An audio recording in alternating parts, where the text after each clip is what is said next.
Welcome back ஃபோக்ஸ். 2014ல release ஆன ஒரு space adventure movie தான் இந்த இன்டர்ஸ்டெல்லர் அப்படிங்கிற மூவி. இந்த படம் வந்து நம்ம கிறிஸ்டோபர் நோலனோட படம் தான். நார்மலாவே இவருடைய படங்கள் எப்படி இருக்கும் அப்படின்னு நீங்க ஒரு ஹாலிவுட் ஃபேன்ஸா இருந்தீங்க அப்படின்னா உங்களுக்கு தெரிஞ்சிருக்கும். இவரோட மூவிஸ்ல பெருசா சிஜிஐ யூஸ் பண்ணியிருக்க மாட்டாரு. மைண்ட் ப்ளோவிங்கான ஸ்டோரி தான் இவர் வந்து சூஸ் பண்ணி படமா பண்ணியிருப்பாரு. அந்த வகையில இந்த இன்டர்ஸ்டெல்லர் அப்படிங்கிற மூவியுமே ஒரு சைஃபை கான்செப்ட் தான். உள்ள வந்துட்டு black holes, time dilation, fifth dimension அப்படின்னு நிறைய வந்து தியரிஸ் உள்ள இருக்கும். வழக்கமான ஸ்பேஸ் மூவிஸ் மாதிரி இல்லாம இதுல ஒரு எமோஷனல் கனெக்டா உங்களால பார்க்க முடியும். அது கூடவே ஹான்ஸ் ஜிம்மரோட பேக்ரவுண்ட் மியூசிக்குமே இந்த மூவில ஒரு பெரிய ரோலை ப்ளே பண்ணிருக்கும். ஸோ அப்படிப்பட்ட இந்த இன்டர்ஸ்டெல்லர் அப்படிங்கிற மூவி வந்துட்டு 2014ல ரிலீஸ் ஆனது. அதுக்கடுத்து அதோட 10th ஆனிவர்சரியை முன்னிட்டு இந்த இயர் 2025 February 7 to 1 வீக் வந்துட்டு தியேட்டர்ல ரிலீஸ் பண்றோம் அப்படிங்கிற மாதிரி பிளான் பண்ணியிருந்தாங்க. அண்ட் அது ரிலீஸுமே ஆச்சு. ஆக்சுவலி இதுக்கு முன்னாடி வந்து 2024 டிசம்பர் மந்த் வந்து இந்த மூவியை ரீரிலீஸ் பண்ண போறோம் அப்படிங்கிற மாதிரி கன்ஃபார்ம் பண்ணாங்க. பட் அந்த சமயத்துல நம்ம ஊர்ல இருக்கிற எல்லா தியேட்டர்ஸுமே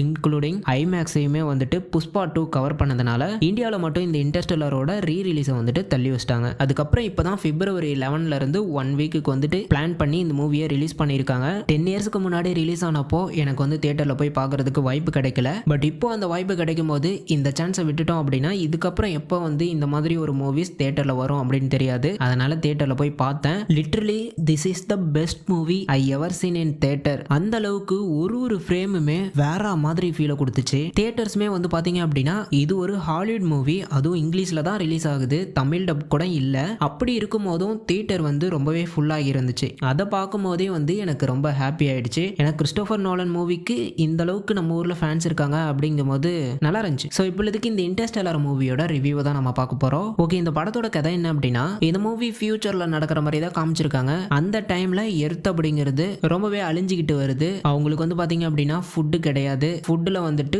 கார்ன் மட்டும்தான் அந்த டைம்ல விளைஞ்சிட்டு இருக்கும். ரைஸ், மீட் இது எல்லாமே வந்துட்டு அந்த மண்ணுல விளையாத மாதிரி நம்ம எர்த்தே வந்துட்டு ஒரு அன்ஹாபிட்டபிள் பிளானட்டா மாறி இருக்கும். இதை தாண்டி கிளைமேட் டிசாஸ்டர்ஸ், டஸ்டோம்ஸ்லாம் வரும். இந்த மாதிரி ஹியூமன்ஸ் வாழவே கஷ்டப்பட்டுட்டு இருக்க ஒரு பிளானட்டா வந்து நம்ம எர்த்து மாறி இருக்கு. இந்த சமயத்துல நம்ம ஹீரோ வந்துட்டு ஒரு ஃபார்மர் நாசா பைலட். இப்பொழுதைக்கு ஒரு ஃபார்மரா அவருடைய பொண்ணையும் பையனையும் வளர்த்துக்கிட்டு ஒரு அமைதியான வாழ்க்கையை வாழ்ந்துட்டு இருக்கிறாரு அப்படின்னு சொல்லலாம். இவரோட பொண்ணு வந்து பாத்தீங்க அப்படின்னா மர்ஃபி. இவங்க வந்து இவங்க வீட்டுல ஏதோ ஒரு பேய் இருக்கு. அந்த பேய் வந்து இவங்களுக்கு ஏதோ ஒரு மெசேஜை சொல்ல ட்ரை பண்ணுது. அது என்ன மெசேஜா இருக்கும் அப்படின்னு அதை கண்டுபிடிக்கிறதுக்கு ட்ரை பண்ணிட்டு இருப்பாங்க. பட் ஹீரோ வந்து அது ஒரு கோஸ்ட் இல்ல, அது வந்து கிராவிட்டி அப்படின்னு அதை கண்டுபிடிச்சு அதன் மூலியமா அவங்களுக்கு வந்துட்டு நாசாவோட கோஆர்டினேட்ஸ் கிடைக்குது. அந்த கோஆர்டினேட்ஸை வச்சு ஹீரோவும் அவருடைய பொண்ணும் அந்த நாசாவோட இடத்துக்கு போறாங்க. அங்க வந்து ப்ரொஃபசர் கிராண்ட் அப்படிங்கிற ஒரு சயின்டிஸ்ட் என்ன சொல்றாரு அப்படின்னா நாசா வந்து சாட்டனுக்கு பக்கத்துல ஒரு வார்ம் ஹோலை கண்டுபிடிச்சதாவும் அந்த வார்ம் ஹோல் வழியா டிராவல் பண்ணி வேற ஒரு கேலக்சிக்கே போலாம். அந்த கேலக்சில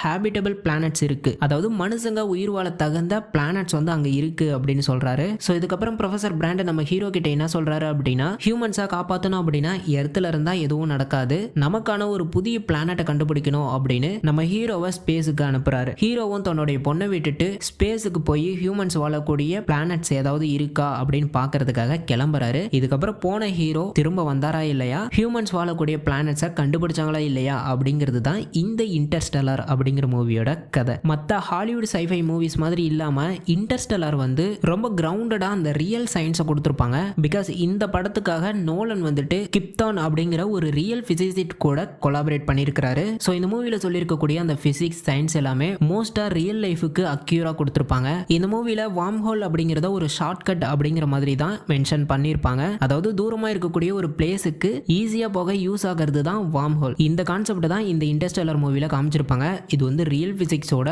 ரொம்பவே ஒத்து போகும். பட் ஆனால் வார்ம் ஹோல் அப்படிங்கிறது ஆக்சுவலா எக்ஸிஸ்டா இருக்கா அப்படிங்கறதே இன்னும் நமக்கு தெரியாது. பட் தியரிட்டிக்கலி இதெல்லாம் ப்ரூவ் பண்ணது தான். இந்த மூவில அந்த மில்லர் பிளானட், அதாவது அந்த வாட்டர் பிளானட்டுக்கு போகும்போது டைம் வந்து ரொம்பவே ஸ்லோவா போகும். அதாவது இந்த பிளானட்ல இவங்க 1 hour ஸ்பெண்ட் பண்ணாங்க அப்படின்னா எர்த்ல 7 years போனதுக்கு சமம். இதெல்லாம் நம்ம யோசிச்சு பார்க்கவே ரொம்ப மைண்ட் ப்ளோவிங்கா இருக்கும். அதை ஸ்கிரீன்ல பார்க்கும்போது இன்னும் வேற லெவல்ல ஒரு ஃபீலை கொடுத்துச்சு அப்படின்னு தான் சொல்லணும். அண்ட் ஃபைனல் சீன்ல அந்த பிளாக் ஹோலை வந்து காமிச்சிருப்பாங்க. இந்த மூவில காமிச்ச அந்த பிளாக் ஹோல் தான் இது வரைக்கும் ஃபிலிம் ஹிஸ்டரியிலேயே ரியல் லைஃப் சயின்ஸுக்கு அக்யூரேட்டா காமிச்ச ஒரு பிளாக் ஹோல் அப்படின்னு சொல்லலாம். அண்ட் இந்த மூவில பிளாக் ஹோலை வந்துட்டு கார்காண்டா அப்படின்ற மாதிரி மென்ஷன் பண்ணியிருப்பாங்க. கிளைமேக்ஸ்ல வந்து பாத்தீங்க அப்படின்னா நம்ம ஹீரோ அந்த பிளாக் ஹோல்குள்ள விழுந்து டெசராக்டை அக்சஸ் பண்ற மாதிரி தெரியும். டெசராக்ட் அப்படிங்கிறது அந்த 5 dimensional. இங்க வந்து டைம் லீனியர் கிடையாது, நான் லீனியர் அப்படிங்கிற மாதிரி மென்ஷன் பண்ணியிருப்பாங்க. அதாவது ஹீரோவால எந்த ஒரு டைமையுமே ஆக்சஸ் பண்ண முடியும். ஐ மீன் டெக்னிக்கலி ஆக்சஸ் பண்ண முடியாது, பட் பட் எந்த ஒரு டைம்லயுமே அவருடைய பொண்ணான மர்ஃப் கிட்ட கம்யூனிகேட் பண்ண முடியும் கிராவிட்டியை யூஸ் பண்ணி.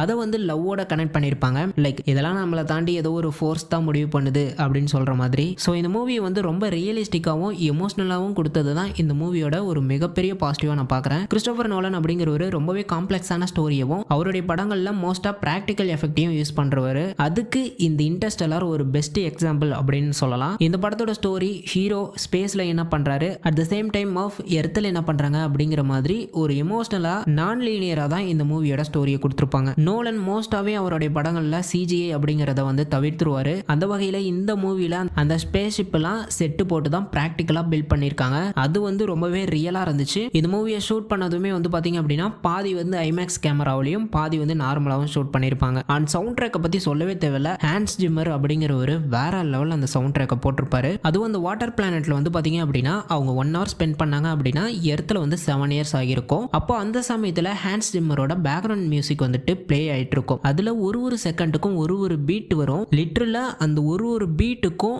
எர்த்ல வந்து பாத்தீங்க அப்படின்னா ஒரு டே கணக்கு. ஸோ அந்த அளவுக்கு டீடைலிங் வந்து எல்லாத்துலயுமே பார்த்து பண்ணிருப்பாங்க. ஏன்னதான் இந்த மூவி வந்துட்டு ஒரு ஸ்பேஸ் எக்ஸ்ப்ளோரேஷனை பத்தி இருந்தாலும் அந்த ஃபாதர் அண்ட் டாட்டர் ரிலேஷன்ஷிப்பை இந்த மூவில ரொம்பவே சூப்பரா கொடுத்துருப்பாங்க. ஆரம்பத்துல ஹீரோட பொண்ணு வந்துட்டு அவங்க அப்பா அவங்கள விட்டுட்டு போயிட்டாங்க அப்படின்னு ஃபீல் பண்ணுவாங்க. அதுக்கப்புறம் அவங்க வளர்ந்ததுக்கு அப்புறமா சயின்டிஸ்ட் ஆகி அவங்க அப்பாவோட மிஷனை வந்துட்டு இவங்க கண்டினியூ பண்ணுவாங்க. ஃபைனலா அந்த கிராவிட்டி ஈக்குவேஷனை ஹீரோ டெசராக்ட் மூலமா அனுப்புவாரு. அதை வச்சு இவங்க அந்த கிராவிட்டி ஈக்குவேஷனை சால்வ் பண்ணிருப்பாங்க. இதுல ஹீரோ வந்துட்டு அவங்க பொண்ணு அனுப்பிச்ச அந்த வீடியோ மெசேஜ் எல்லாம் பார்க்கும்போது நமக்கே வந்துட்டு கண் கலங்கிடும். அந்த அளவுக்கு எமோஷனலா கொடுத்துருப்பாங்க. அண்ட் முக்கியமா இந்த மூவில எனக்கு ரொம்ப இம்பாக்டான சீன் தியேட்டர்ல பார்க்கும்போது ஆனது அப்படின்னா அது வந்துட்டு ஹீரோ அந்த மேன் பிளானட்ல இருக்கும்போது மர்ஃபி அவருக்கு ஒரு மெசேஜ் அனுப்பிச்சிருப்பாங்க. ப்ரொஃபசர் பிராண்ட் இறந்துட்டாரு, இந்த ஈக்குவேஷனே ஒரு பொய், இது வந்துட்டு உங்களுக்கு தெரியுமா, இல்ல எங்க அப்பாவுக்கும் தெரியுமா, எங்க அப்பா வந்துட்டு வேணும்னே விட்டுட்டு போனாரா அப்படின்னு சொல்லும்போது நமக்கே வந்து ரொம்பவே எமோஷனல் ஆகும். ஸோ இந்த இன்டர்ஸ்டெல்லார் அப்படிங்கிறது ஒரு மாஸ்டர் பீஸான சயின்டிபிக் கான்செப்டை கொண்ட